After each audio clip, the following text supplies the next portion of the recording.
Selamat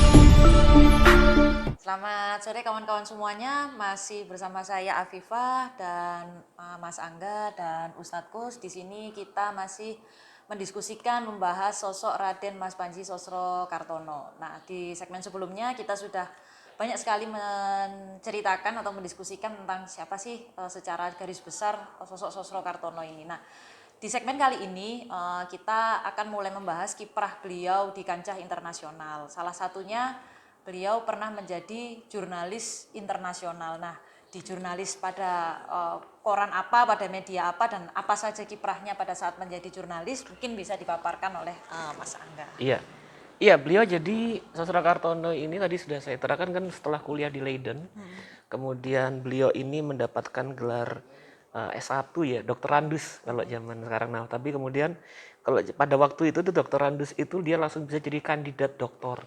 Jadi PhD candidate gitu pada waktu di mana? Di Leiden. Nah, kemudian dia langsung ambil doktor. Sebetulnya dia itu dipromosikan menjadi doktor pertama dari kaum Bumi Putra. Tapi kemudian, nah di situ akhirnya bukan beliau tapi waktu itu Husain Jayodiningrat yang jadi doktor pertama. Nah, kenapa tidak seperti itu? Karena tadi saya utarakan dalam prosesnya beliau mengalami gesekan-gesekan yang kuat gitu kan, terutama dengan Profesor Sunogurgronya tadi. Profesor yang pada saat itu jadi rektor. Nah, tapi beliau dengan berani, tentu dengan cara yang halus dan sopan ya, santun ya. Beliau bangsawan, tapi terpelajar. Dia seringkali mengutarakan keberatan-keberatannya terhadap bagaimana kebijakan pemerintah Hindia Belanda terhadap tanah jajahannya. Nah, kenapa Sunogurgronya marah sebagai profesor? Karena ya advisor utama dari pemerintah Hindia Belanda itu ya Profesor Sunogurgronya itu tadi, rektor dari Leiden University gitu kan. Nah, ya itu yang sering digugat oleh Sosrokartono ditanyakan perspektifnya segala macam sehingga kemudian Sunogurgronya marah, pada akhirnya dia tidak diluluskan. Bahkan Sunog mengutarakan sampai kapanpun saya ada di sini sebagai rektor, saya tidak akan meluluskan Sosrokartono. Gitu. Nah, oleh karena setelah itu kemudian setelah tidak jadi doktor tadi, nah proses pada saat itu dia kemudian membentuk organisasi namanya Perhimpunan Indonesia yang dikenal. Perhimpunan Indonesia itu jadi beliau berpikir tentang bahwa ketika dia bilang bahwa kalangan intelektual mahasiswa Indonesia yang sekolah ke Belanda untuk tetap bisa mencintai bangsanya, terus kemudian membangun kesadaran politik, kesadaran intelektual, maka dia tidak bisa lepas secara individual, harus ada network, harus ada jaringan, harus ada komunitas yang tetap bisa merawat dan menjaga kebersamaan itu. Nah, itu kemudian beliau bersama teman-teman pada waktu itu membuat Perhimpunan Indonesia tadi yang selanjutnya kemudian berkembang menjadi sebuah gerakan berorientasi politik kemerdekaan pada saat dipimpin oleh Muhammad Hatta waktu itu. Nah, setelah dia bergesekan di kampus, kemudian dia membentuk Perhimpunan Indonesia. Setelah itu dia mengambil pilihan untuk menjadi wartawan. Jadi dia keluar dari Belanda, nggak pulang, tapi dia kemudian jadi wartawan. Waktu itu di Koresponden, nama medianya adalah New York Tribune gitu. Dan di New York Tribune ini ada beberapa hal yang menarik. Pertama, pada waktu itu jadi pada saat Perang Dunia Pertama mau selesai, ada perjanjian yang perdamaian yang sangat tertutup. Bahkan tidak hanya militer, tidak ada wartawan yang bisa masuk. Nah, tapi menjadi gempar bahwa sehari setelah perjanjian itu, beritanya itu kemudian muncul dipublikasi oleh Sosrokartono di medianya. Nah, terus ada banyak sekali perjalanan-perjalanannya dari Mbah Sosro ini. Salah satu yang menarik, beberapa kalangan mengutarakan bahwa beliau pernah memiliki kesempatan bertemu dengan Albert Einstein. Dan dalam pertemuan itu kemudian Sosrokartono juga berdiskusi tentang banyak hal, termasuk kemudian bicara tentang konsepsi ketuhanan, terus kemudian bicara tentang konsepsi relativitas dan lain sebagainya gitu. Pada saat itu luar biasa ini Surakarta Ya, ini. Ya. jadi apa ya, konflik dia dengan rektornya, terus kemudian tidak meredupkan semangat dia untuk terus berkarya. Kalau yang Iya. saya lihat itu di situ, karena kan kadang-kadang anak mahasiswa zaman sekarang kan Kalau iya ngalem apa ya bahasanya ya, baper terus ditaruh di sosmed curhat, aku diginiin dosenku apalah segala macam. Nah, dia punya konflik yang pastinya konfliknya nggak mungkin receh ya, karena dia juga bukan prinsipil dia orang Mas. iya, Prinsip. karena dia berusaha memperjuangkan hak-hak dari Bumi Putra saat itu gitu loh, dan dia bahkan kemudian ketika berkonflik itu juga dia justru membuat satu organisasi ya, yang itu tadi termasuk awal-awal yang arahnya mungkin yang arahnya kemudian ke arah politik, yang itu bisa jadi cikal bakalnya apa ya, pergerakan perlawanan ya. Pergerakan jadi mahasiswa-mahasiswa yang memiliki pikiran progresif ya, Iya, pikiran yang cinta terhadap keindonesiaan akhirnya berkumpul di organisasi organisasinya itu, dia. Perhimpunan Indonesia itu.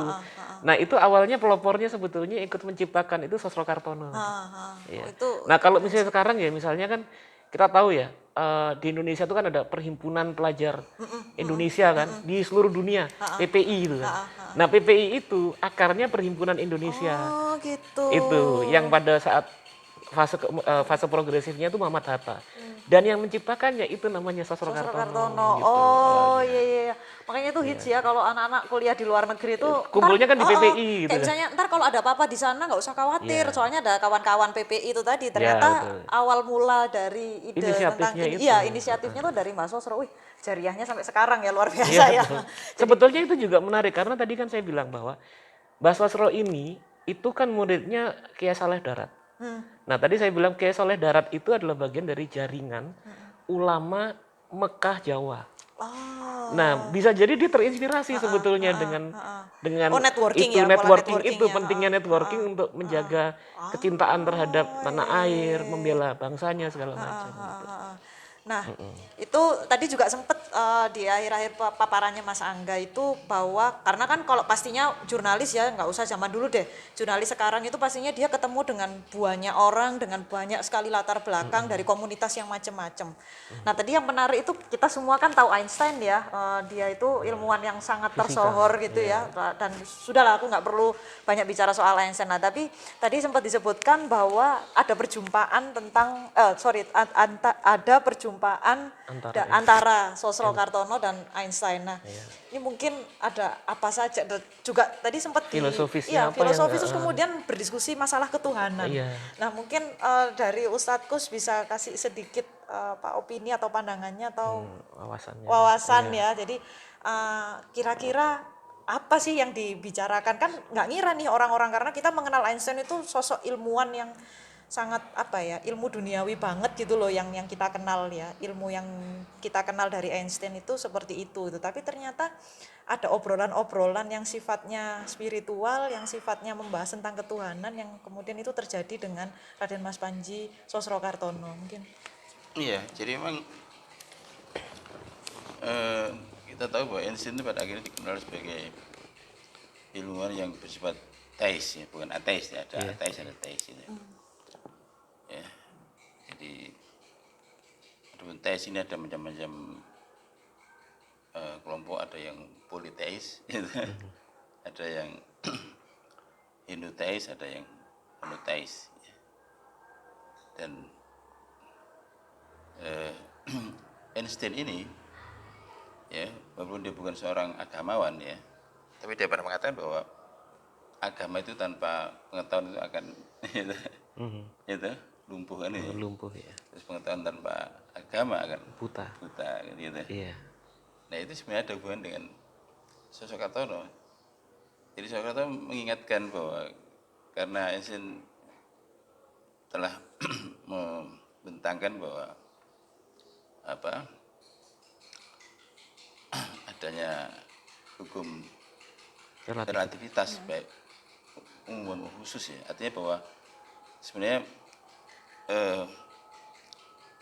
ada yang dikoreksi oleh Einstein dari Newton kan. Newton mengatakan kausalitas kan gitu ya.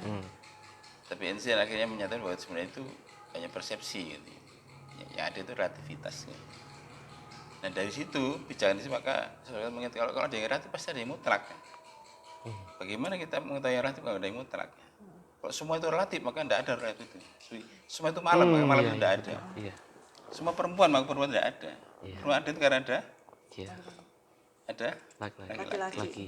semua itu kaya maka itu tidak ada. Iya. Ada. Jadi Nggak ada miskin. kalau semua itu relatif maka mesti ada yang mutlak.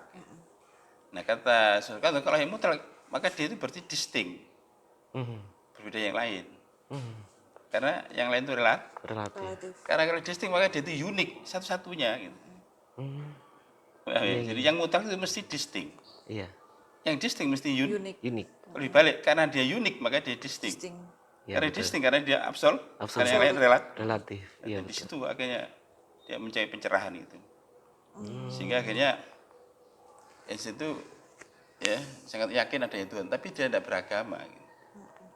Jadi makanya saya katakan dia bukan seorang agamawan, tapi dia seorang juga bukan seorang teolog, tapi seorang teis. Ya. Teis. Untuk membedakan dia.